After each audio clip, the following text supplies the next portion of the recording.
Hi there, everybody. Welcome to another album review. My name is Christian Eschbach.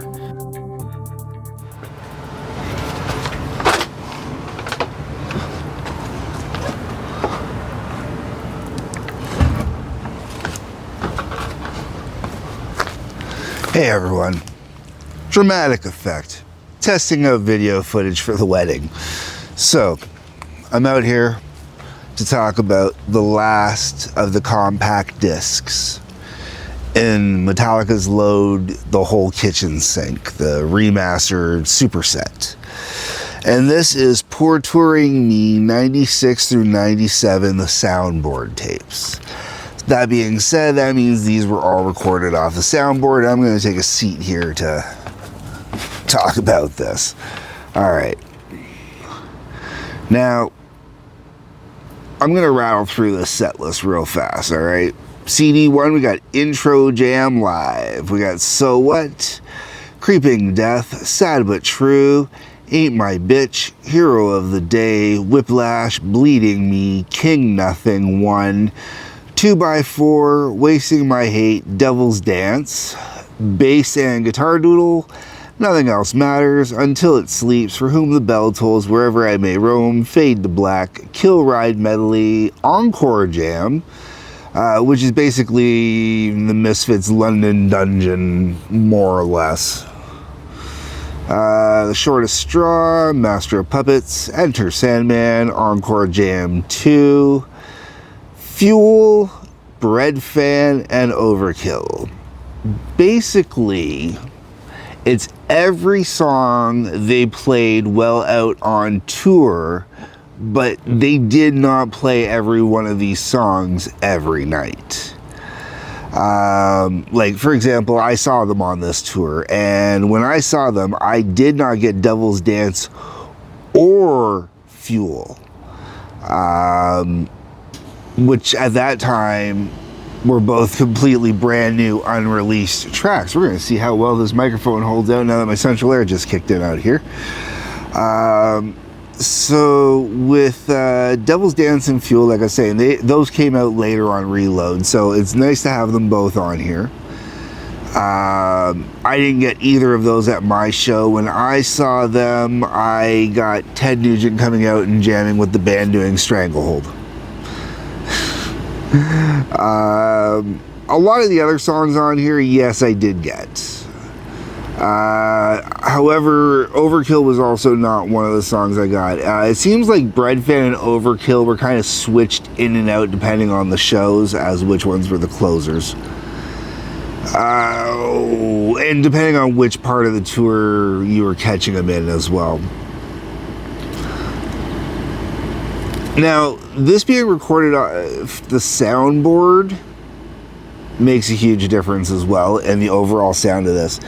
It's really interesting after listening to all the live stuff that's been on here and whatnot.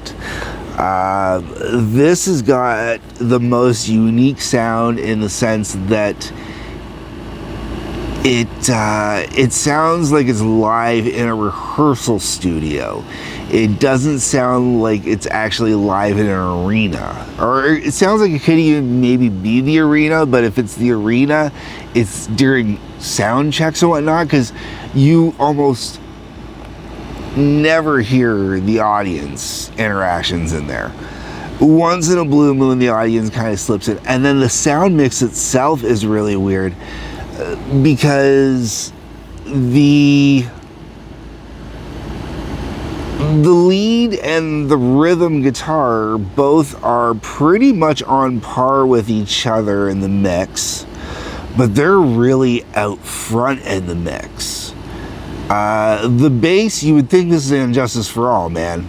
I had this going through my huge stereo system with my big, woofers and everything like that going on.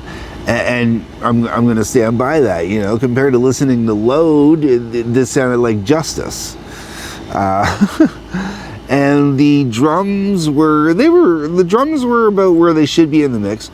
Weirdly, the vocals were off in the mix too. Jason's backup vocals were oddly louder than James's lead vocals were. It's just kind of weird how coming off the soundboard, the mix is so different. Especially since I've, at this point, I've listened to like everything from this time period, it feels like, for live stuff. But when you've got the Cunning Stunts DVD that's out there, which obviously I've owned since it got released. I own a bunch of the singles, which I've talked about in the past, and all the live tracks that are on there and whatnot. So listening to this compared to all the other live tracks I've heard from that time period, this is really interesting. And compared to even what's on, like within this box set itself, it's really different and weird listening to this one compared to everything else, because everything else at least sounds live. It's just the degree of live and the type of venue changes. This just really sounds not live. It's really interesting. And the set list itself, I mean, I've covered enough of these at this point that it's pretty much the average set list. You get a good idea of what the set lists were like. When I saw them, So What, Creeping Death, I'm pretty sure was, pretty much the same as this. Sabatru, Ain't My Bitch, Hero of the Day, Whiplash, Bleeding Me, King Nothing. I think one might have been later in the set, I'm not sure. 2x4, Wasting My Hate. Like I said, I didn't get Devil's Dance. Nothing Else Matters Until It Sleeps from The Bell Tolls. I don't remember if I had Wherever I May Roam at my show. I want to say yes. Fade to Black, the Kill Ride medley. Master of Puppets, Enter Sandman, and then Bread Fan, and I think Motor Breath.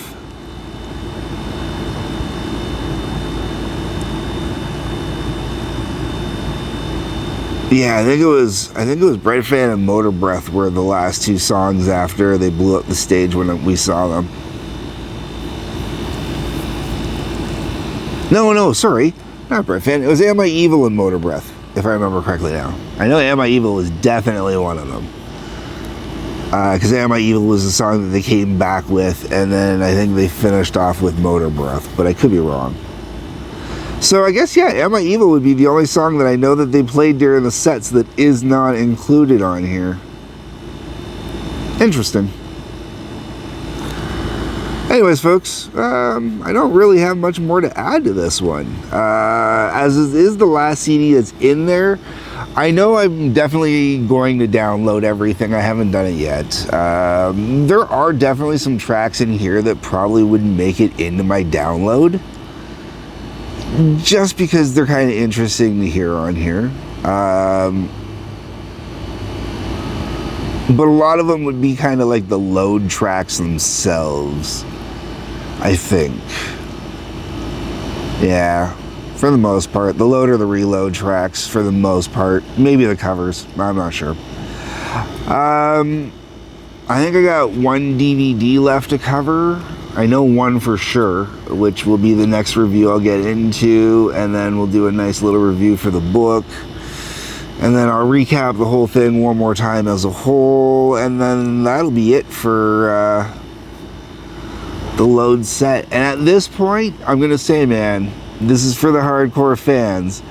And I've been pacing myself out going through doing this, and I'm kind of glad I did. Because if I did this all in, try to do this all in one major sitting, man, I'd probably really be burned out and never want to listen to this shit again. As it is, there's a lot of live tracks on here that, let me tell you, I'd leave out of a live set list if I was putting together a live set list, because I just don't ever want to hear them again. Unless they're blowing up the stage, there is no reason to ever play Enter Sandman live again, as far as I'm concerned. And I gotta say,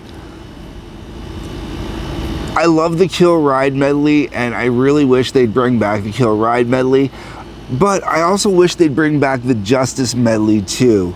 Because one thing I'm discovering going through this is I don't miss the Justice songs And I understand that one will never get compressed into a shorter song because, you know, the big thematic and everything like that goes with it. But the rest of Justice, I'm okay with it being compressed down into like a 17-minute medley or something like that, so you can just hit all the high points. That works for me. And that way you get Justice kind of done and out of the way. Put more focus on albums I want to hear. Selfish prick I am on that. Okay, folks, let me know what you think. You know, what would be your ultimate Metallica set list? You got 2.5 hours to play with. So in 2.5 hours, what 10 Metallica songs are you going to pick to be on that set list? Tell me down below in the comments. I'd really like to know. That'll probably be coming up sometime in the near future for me as well. Hit the like button, subscribe button, bell for notifications. When you're on your way down the comments, you're going to see a couple links. Check those out, please and thank you. Otherwise, I said like button, subscribe button, bell for notifications. Peace, love, take care.